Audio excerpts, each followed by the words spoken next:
History is filled with epic battles, legendary commanders, and tales of conquest. We all know Napoleon Bonaparte, the military genius who conquered much of Europe. But what if I told you his most embarrassing, most unexpected, and frankly, most hilarious defeat came not at the hands of the British or the Russians, but from an army of fluffy, twitchy-nosed bunnies? No, I'm not kidding. This is the absolutely true story of the day Napoleon was routed by a horde of rabbits. Picture this. It's July 1807. Napoleon is at the absolute peak of his power. He's just signed the treaties of Tilsit, effectively ending the war between the French Empire and Imperial Russia. He's the master of Europe. To celebrate this monumental achievement, he decides to hold a grand rabbit hunt. It was a common pastime for the aristocracy, a way to relax and show off a bit. He tasked his chief of staff, Alexander Berthier, with organizing the event.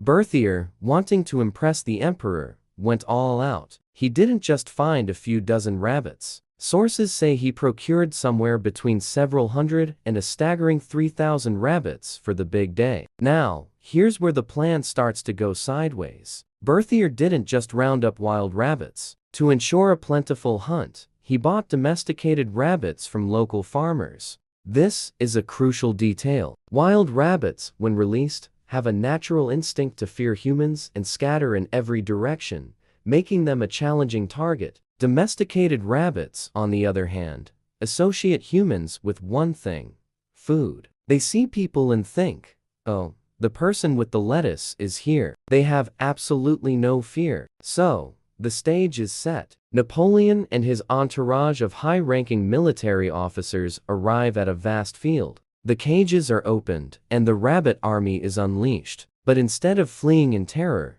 the rabbits do something completely unexpected. They turn and look at the most important man on the field, Napoleon himself. And in their collective bunny brain, a single thought seems to form: food dispenser. What happened next was pure chaos. The entire furry battalion, hundreds, maybe thousands of them, charged, not away from the hunters, but directly at them. They swarmed towards Napoleon. Imagine the scene. The most powerful man in the world, a commander who made armies tremble, suddenly finding himself at the center of a tidal wave of fluffy bunnies. They bounded towards him, a relentless, adorable onslaught. At first, Napoleon and his men probably found it amusing. A few chuckles, maybe some light-hearted jokes, but the amusement quickly turned to alarm. The rabbits weren't just curious, they were determined. They started clambering up his legs, nipping at his boots, getting tangled in his uniform. The sheer number of them was overwhelming. They were a furry, wriggling carpet taking over the field. Napoleon, the great strategist, tried to fight back. He and his men were armed with hunting rifles,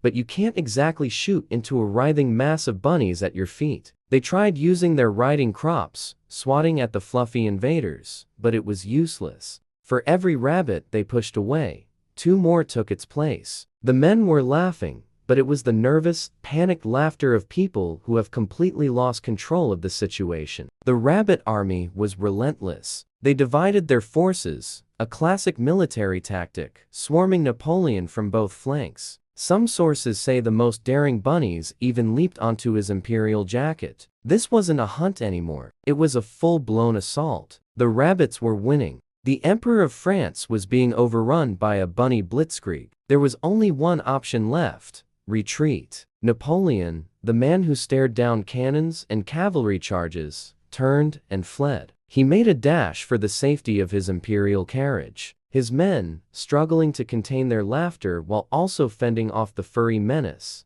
tried to clear a path. But even as Napoleon scrambled into the carriage, the rabbits pursued him. They leaped in after him, determined to get their share of what they presumably thought was a giant, man-shaped carrot. The coachmen had to whip their horses into a gallop, literally driving away from a pursuing army of bunnies, with some still clinging to the carriage. The emperor, flustered, embarrassed, and covered in rabbit fur, was forced into a full-scale, undignified retreat. The battle was over. The rabbits had won. They remained masters of the field, probably munching on the grass, victorious, and completely unaware they had just defeated the most feared military commander of their time. Can you imagine the carriage ride back? The silence, broken only by the occasional stifled snort of laughter from one of his generals. Napoleon was reportedly not amused. He was furious with Berthier, the man who had bought the wrong kind of rabbits. It is a testament to how embarrassing the incident was that it wasn't widely publicized at the time. It was a story shared in hushed tones and private letters, a secret humiliation for the great emperor. But what does this story really tell us? On one level, it's just a fantastically funny historical anecdote. It's a reminder that even the most powerful figures in history are still human, and life has a way of humbling us in the most unexpected ways.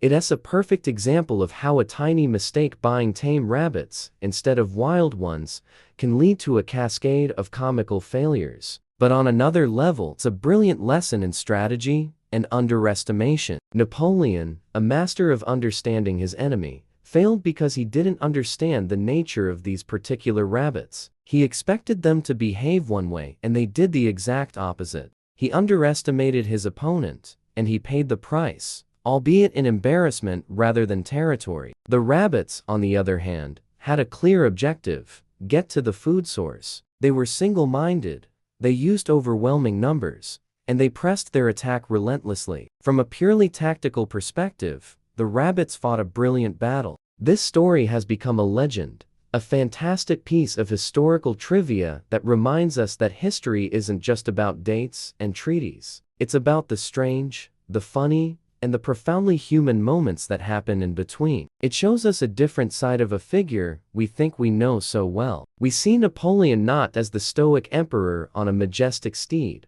but as a man frantically trying to shoo away bunnies climbing up his pants. And honestly, that version is so much more interesting. So the next time you see a picture of Napoleon Bonaparte in all his imperial glory, just remember the Great Rabbit Offensive of 1807. Remember the day his grand strategy, his military might, and his imperial dignity were no match for a hungry, fluffy, and utterly fearless army of bunnies. It's a story that proves, without a doubt, that sometimes the pen is mightier than the sword, and sometimes a rabbit is mightier than an emperor. Thanks for watching. If you enjoyed this dive into one of history's weirdest moments, make sure to hit that like button and subscribe for more strange tales from the past. Let me know in the comments what other bizarre historical events you'd like to hear about. See you next time.